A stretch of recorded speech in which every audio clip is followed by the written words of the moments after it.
It's been nearly 5 years since Spotify announced it would diversify its audio offerings beyond music streaming. And while it spent most of that time building its podcast capabilities, it made no secret that it eventually wanted to get into audiobooks. Then in 2022, it made its first move into the industry by acquiring an audiobooks distributor called Findaway.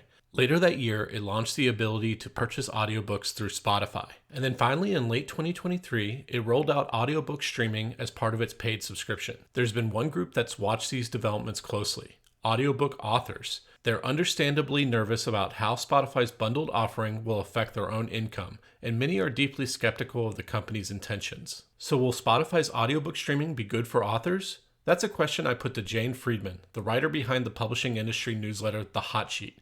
She walked me through the current landscape of digital audiobook sales and explained how Spotify's revenue sharing agreement works. Hello, I'm Simon Owens, and this is The Business of Content, the show about how publishers create, distribute, and monetize their digital content. If you want to listen to an audio version of this show, subscribe to The Business of Content wherever you get your podcasts. And longtime listeners of this show know that it carries no advertising. The only way to support the painstaking work I do here is by becoming a paid subscriber to my newsletter. Subscribers get a half-hour introductory phone call with me. They also get to submit questions every month that I try my best to answer on this very show. Subscribe to simonowens.substack.com. That's simonowens.substack.com. Or just Google the words Simon Owens and newsletter. Okay, on to my interview with Jane. Hey Jane, thanks for joining us. Thank you, Simon. So we are here to talk about some new developments with Spotify, specifically as it relates to their audiobooks feature. I thought maybe it'd be good to kind of walk our listeners / viewers through to how we got to where we are now. Obviously, Spotify was founded as a music streaming app, but a few years ago, the company announced that it was kind of pivoting and it was expanding from music to all kinds of audio. And I don't know if you remember this, but like in the announcement when CEO Daniel Ek was talking about why they were doing this, he talked about this epiphany he had because I think it was in some Scandinavian country or some European country where the music rights are negotiated by the same companies, I guess, that negotiate audiobook rights. And because of that weird quirk, there were a bunch of audiobooks in that native country available on Spotify. And his team basically started seeing like this huge amount of engagement from this subset of users in that country. And when they looked at the data, they realized that these users had discovered those audiobooks and were listening to them voraciously, even though the app wasn't designed around them. And that was kind of like he described that as a light bulb moment that Spotify could offer all types of audio and they would all kind of complement each other. But then, so for the next few years, they made that announcement and they focused heavily on podcasts, with Joe Rogan, buying Gimlet, all that kind of stuff. But we always sort of knew that it was eventually wanted to make its way into audiobooks, but we didn't know what it was going to do. And then finally, a year or two later, after that, the company acquired an audiobook platform called Findaway. I wasn't really familiar with the platform. Can you maybe we could start there, is talk about like what Findaway does and what that kind of indicated of what Spotify was thinking about, what it was going to do with audiobooks? Yeah, Findaway is an audiobook distributor. So it's pretty straightforward.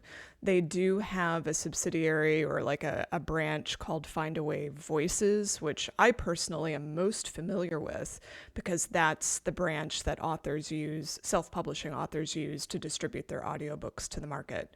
So Findaway is, just like any other, book distributor, whether it's a print distributor, a digital distributor, they distribute publishers' audiobooks to retailers. Mm-hmm. So like actual like physical CDs or something like that? Oh, no. This Findaway is strictly digital, at least as far as I know. Yeah, so they would somehow distribute it to, like, if there was some like online e-retailer, they would distribute the audio file and handle all that kind of stuff. Exactly. Yeah. So it was like a bundle. It was like a bundler of publishers of some sort. Yeah. So like a good, let's see, comparable distributor might be Overdrive, which does ebook distribution, but they target the library market. Or let's say Draft Digital would be kind of analogous to Findaway Voices. It distributes ebooks to retailers. So, it's a pretty common type of company. But to find a way, does it have its own does it have its own app where you can purchase audiobooks or anything like that, or is it strictly a B2B type of company? B2B. And why do we think that what strategic value did Findaway have to Spotify, do we think? Well, that's a great question.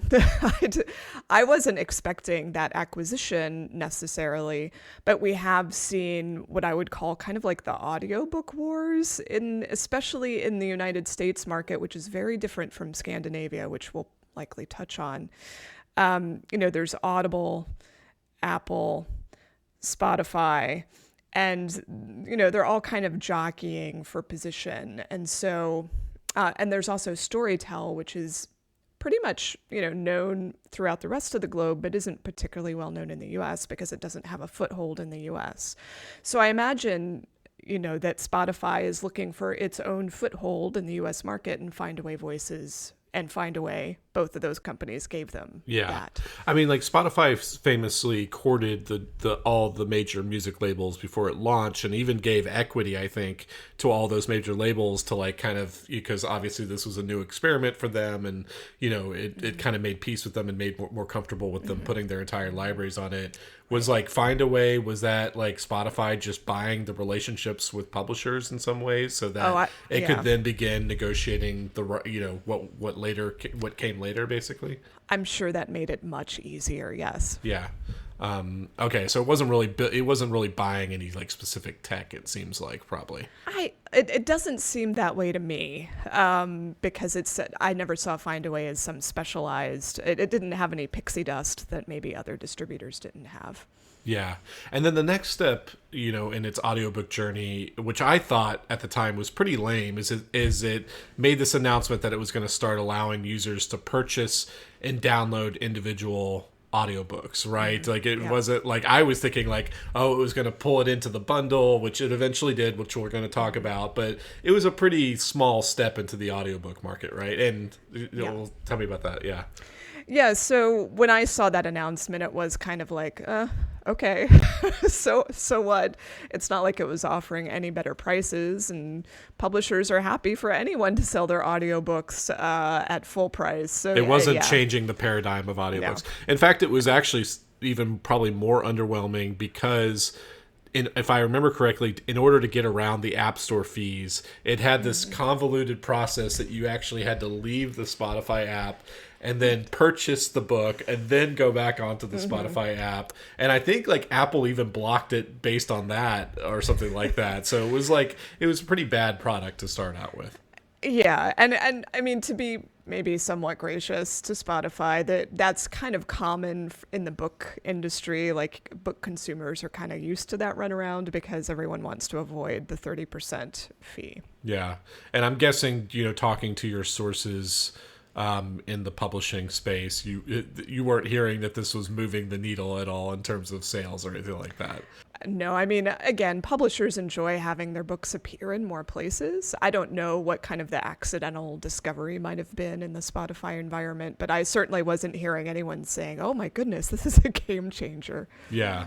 And so finally, a few months ago, we start learning what Spotify is really trying to do with audiobooks. And I think it was testing something out in a few countries, but can you set the stage of like, what was this new offering and how did it fit within the Spotify ecosystem?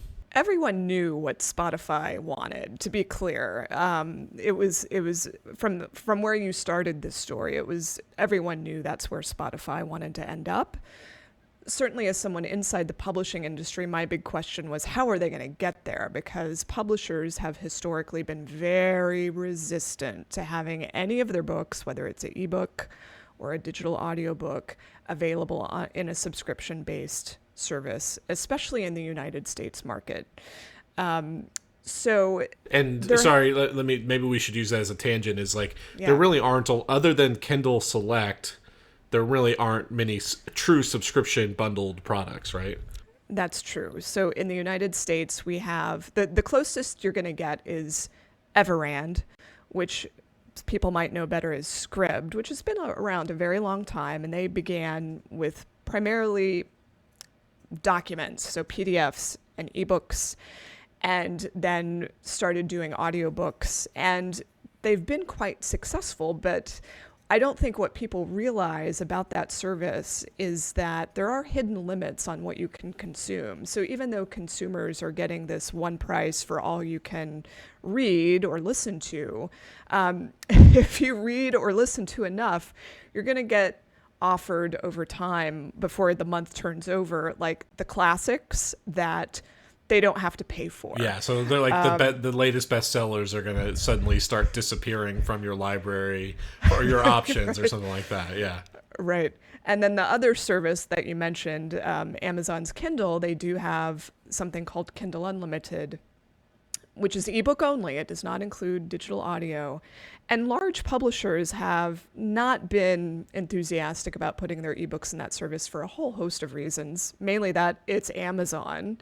And they don't want to devalue the ebook. So there are some exceptions to that. And that's based on based on a consumption level of like it's kind of like what Spotify sort of is that here's this big bundle of all our subscribers who use it, and based on your individual titles, how share of the overall pie of consumption, you get a payment. And I know it's more complicated than that. They have all these rules about how far you have to get in, but that's kind of the basics of it.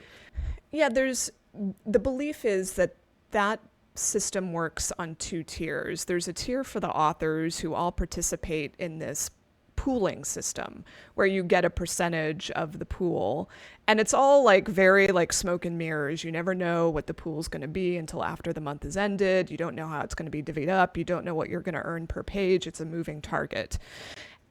Then there's another tier that's largely believed to be for the publishers and other people who actually have leverage, meaning not authors.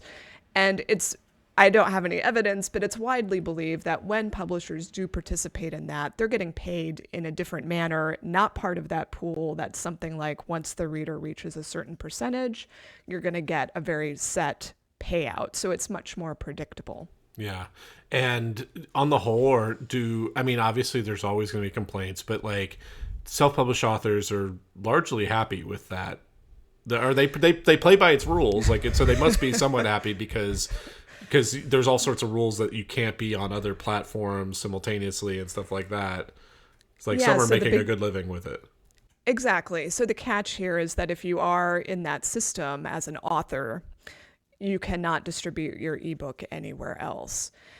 However, there are certain genres, especially romance, erotica, where it's not unlikely that you will earn more from Kindle Unlimited than you will from a la carte ebook sales.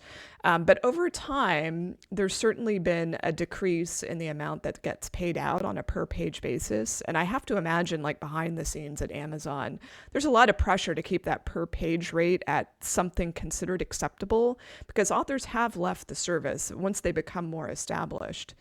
They're more likely to say, is this really worth it? Is it really worth exclusivity? I would like to distribute more widely. Yeah. So kind of why we went on this tangent is publishers do not, like the more traditional publishers, they're very skeptical of this type of payout system. So what did, for Spotify, what did they announce? Like what is offered to users, and is it just paid users? Is it free users as well? Like what do you actually get? So with Spotify, it's the premium or paying users who have streaming access to audiobooks 15 hours per month.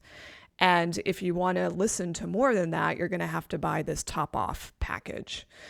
And so one has to assume that with this sort of arrangement, Spotify is taking a risk. Like they're going to have to pay for those hours. There's no way that publishers would have ever agreed to have free listening hours. So Spotify, is, I assume, taking some portion of users' monthly premium fee and then using it, or they're just going in the hole to pay publishers for that listening time. So 15 hours, that's probably what, like one book maybe? It's I don't know maybe a book. So yeah, it depends on obviously how long the book is. But there are definitely some books that are going to surpass that. Yeah, and so it's for paying subscribers only. Spotify famously pays 70 cents of every dollar it generates to music publisher or music rights holders and stuff like that. So we think that it's somehow carved out a piece of that pie and that's being directed to publishers. But you think maybe it's some kind of upfront fee that's not really based on consumption, or that's like completely opaque. We don't know. It's pretty obvious from statements that have been made to the media, as well as some just kind of like back channel conversations, that Spotify is paying publishers, the big one, or audiobook retailer, we're going to give you the full payout, whatever they agree that is, once people consume, say, 10 to 20% of the audiobook. There are some other publishers that maybe didn't like that. Again, these are large publishers that said, well, we want to be paid for every single minute of listening time. And so in those cases, Spotify is calculating how many minutes have been listened to, whether it was 1 or 100 on a particular audiobook, and then looking at the total amount of audio, what would constitute a full listen, like how many minutes, and then dividing and making the payment that way so that no minute goes unpaid. Hey, I just want to interrupt the programming for just a moment to note that you are at the halfway point of the video. If you made it this far, then that's probably a sign that you like this sort of content. So maybe just take a second to subscribe to the channel below. If you're feeling especially generous, you can hit the like button. Okay, back to the show. And how much latitude do publishers have to negotiate this? Because obviously they each have an individual contract with each of their authors. The author has an agent who has negotiated all sorts of rights. Do they have broad latitude to actually negotiate these new kinds of payment systems?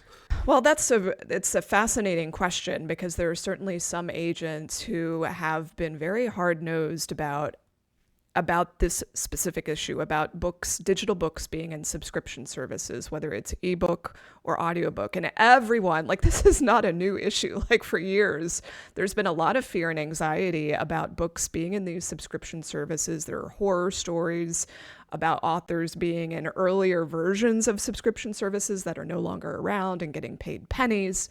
And so I think agents aren't stupid, and of course neither are publishers. And so I think there are likely some authors, some agents that have basically said, either A, you're not putting my book in these unlimited programs, or B, if you do, it's going to be paid out at a full royalty. Mm-hmm. And a full royalty is that defined as some percentage of whatever the publisher is making? Exactly. Yeah. Yeah. And then you mentioned that they get 15 hours included with their premium subscription, and there's some kind of thing on top of that. What is that thing on top of that? Oh, so if people top off, is that yeah. Yeah. So I can't remember how much people pay for the top off, but it's you pay another $10 to $20 for another package of hours, 10 to 15. Okay. So yeah. It's basically just a more premium subscription tier. I would say it's more like buying an a la carte something or other. So it's not, as far as I know, it's not recurring. You're just going to decide this month you're going to pay you're going to pay for some extra hours. And so, okay, so it's not it's if I pay the $10 extra this month, it's necessarily going to take out the $10 extra the next month. Exactly. Oh, interesting. So it's not trying to just sell people on a higher subscription tier currently. Right. That would make more if I were Spotify, that's what I would want, but that's not how it's currently working. Yeah. And so what do we know about how these payments are calculated? So you're saying that it's probably depending on the publisher, either at a per minute basis or based on a completion rate of the audiobook. Right. So either you're triggering the full payment to the publisher after a small amount is listened to, or all of the minutes are being tallied up at the end of the month and then divided by a full listen to calculate the payout. And do we think it's a set rate per minute, or is yes. it so it's not like the music thing where it's here's a pool of money and we're going to divide it based on XYZ? With the caveat that I think it's the large publishers, those with leverage, those with very desirable catalogs, I think they're able to, or probably, I think it's 99% sure they negotiated a deal like this.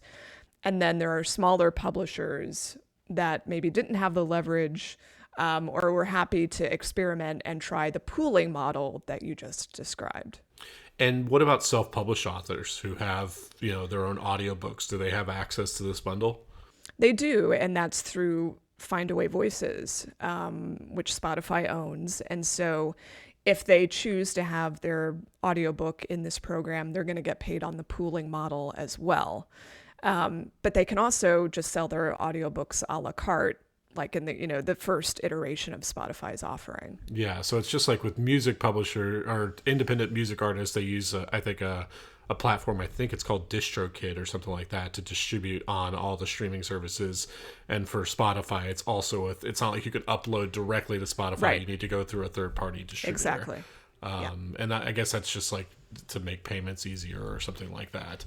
And so what's kind of the general feeling from authors, again, recognizing that there's always going to be squabbles? Yes. Do most authors, I think you said in your newsletter that the publishers wouldn't agree to this unless it was actually a pretty good deal. Like, do most authors, are they on board? Do they think this is a good deal? No.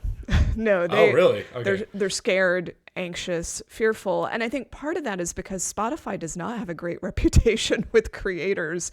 I mean, authors have spent years looking at headlines about how Spotify doesn't pay fairly and it's, sinking artists, et cetera. Now, I don't feel like I'm qualified to say how true or false that all is.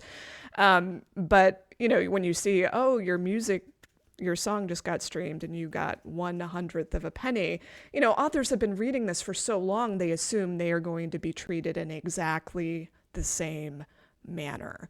And so that's the sort of reaction that we're seeing. But so far, I mean, I'm not saying that will never happen, who knows? But so far, publishers, they don't make agreements that are against their financial interests. And and at least speaking for the big publishers with desirable catalogs, I don't believe they're getting paid any different for this Spotify activity than they are than any other audiobook retailer. And are publishers like taking the time to like go to agents, go to authors, and like really explain what this means for them or anything like that? Publishers are terrible communicators by and large, but I have to believe that they did, in fact, reach out to some of their most important agents.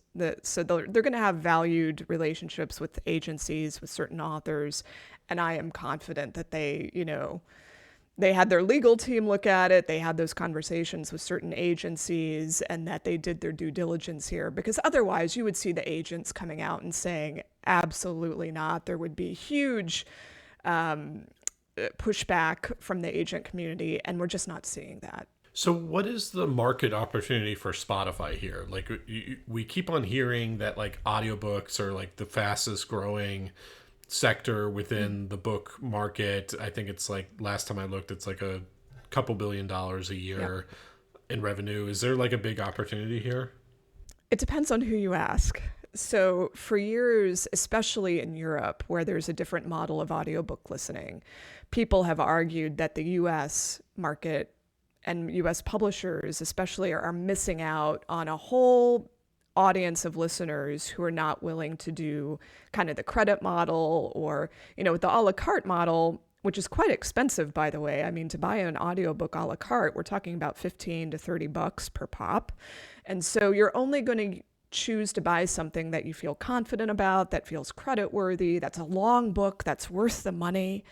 And that means there's a lot of what we call frontlist sales, purchase of new titles, of bestsellers, Prince Harry's memoir, the Barbara Streisand memoir, things like that. And then the things that get short shrift are shorter books, poetry, short stories, children's books, things that don't feel like they have the heft to demand the 15 or however much is being charged.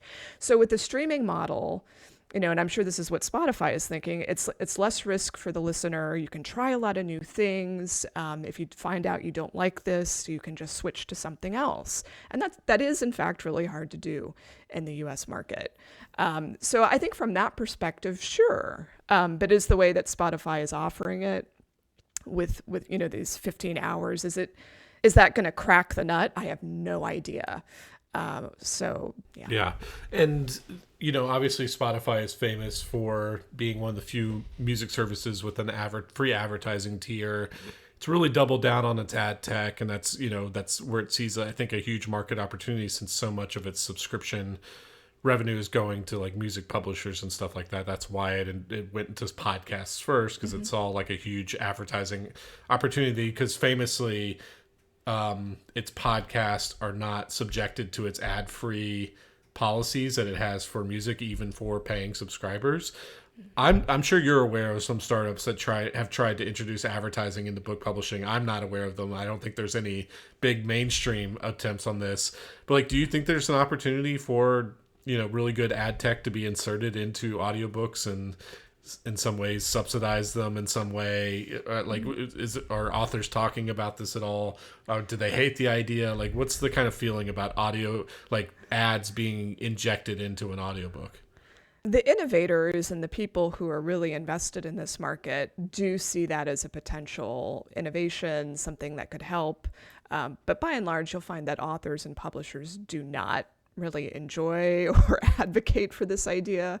Maybe they should, but it's book publishing and advertising. Those things just almost never have been integrated in my experience. So this would be a truly novel business model if it were to work out.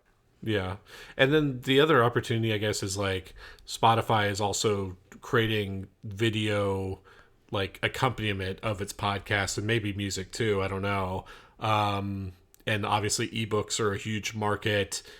Any kind of chatter, or do you think there's an opportunity for Spotify to also get ebook rights and have it, like I think with Audible, I could be wrong, but like you can like listen to a book, or you could read a book and then leave in your car and start picking up where the book left off. Like, Do you think there are like huge opportunities there? That could widen the market for Spotify to make it more lucrative than just audiobooks. Gosh, that thought never occurred to me, so I would probably have to sit on that for a while. But it's certainly a big advantage for Audible, Amazon, to offer that, because it is a feature that gets used frequently. That said, there have been so many squabbles among publishers and Amazon about how far that functionality is allowed to go. So for instance, this has been some years ago, Audible wanted to start offering like a scrolling text of the audiobook. So like you could see the words on the screen as they were being read. And publishers fought that tooth and nail, saying it was a violation of their licensing agreement. Because they would be like, those are separate rights that you have to buy. Exactly. And that was quashed, and it's never come back. So I think from my perspective, for Spotify to be able to do that, it would be miraculous. And Amazon now has something close to a monopoly on audiobooks, right? At least in the U.S. market, it is a huge chunk. I don't know the exact percentage, but I would say 60 to 70%, that ballpark. Yeah, and probably Spotify is the largest entrenched player to go up against Audible ever.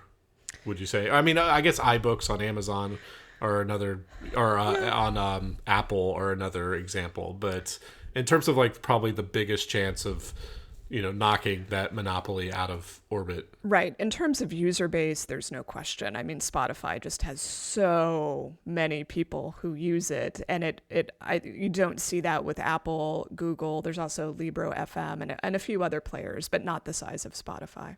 Yeah. So there is, this could make the audiobook market more interesting, especially now that it's opening the door to these new kinds of payments. Could shake things up in a big way. It could. Yes. Yeah, but you're skeptical. Well, part of it is just the financial difficulties of what Spotify is trying to do, and publishers, I think, if they continue to get paid in the manner they're being paid, is it going to be sustainable for them? And that's what I'm waiting to see. Yeah, and also you see like I think like podcasts have overall been good for Spotify. But you see a lot of complaints from Spotify music users who are just like, I'm tired of seeing podcasts rammed into my feed. I'm just there for music, and now it's more clunky. Yeah. Now they're adding audiobooks into it. I mean, is it like, you think there's a chance that Spotify just becomes too cluttered and no longer has like a clear value proposition? Well, I feel like I'm one of the rare people who does not use Spotify whatsoever. So it's hard for me to comment on that piece. But I do know, as far as audiobook consumption, there are people who are super users, and I think they would get really frustrated with the limitations of Spotify. And then there are people who are repeat listeners. And I don't know that this has been commented on often enough, that Spotify, if you re-listen to something, an audiobook, you're getting charged for every single minute. So that's not very tenable for people who like to listen to things to go to sleep. Yeah, those like super users who read like one romance novel per day, who are like Kindle Select or Kindle Right. Unlimited like subscribers, like Exactly. probably would not like this. And one thing I forgot to ask is does it basically all, like, is the library pretty comprehensive, or they have access Spotify subscribers have access to pretty much all the bestsellers and main titles and stuff like that? It's not bad. So you're probably going to get a better selection there of the best titles than you would, say, from Everand. Which again, it's interesting to see how long I'm sure publishers are going to be studying if this seems to be cannibalizing their sales elsewhere and what the payments look like in relation to other outlets. So it's fascinating to watch. Okay, awesome. Well, Jane, those were all the questions I had for you. Where can people find you online? JaneFriedman.com is where you can find all of my different activities and newsletters. Awesome. Well, this is a lot of fun. Thanks for joining me. Thank you.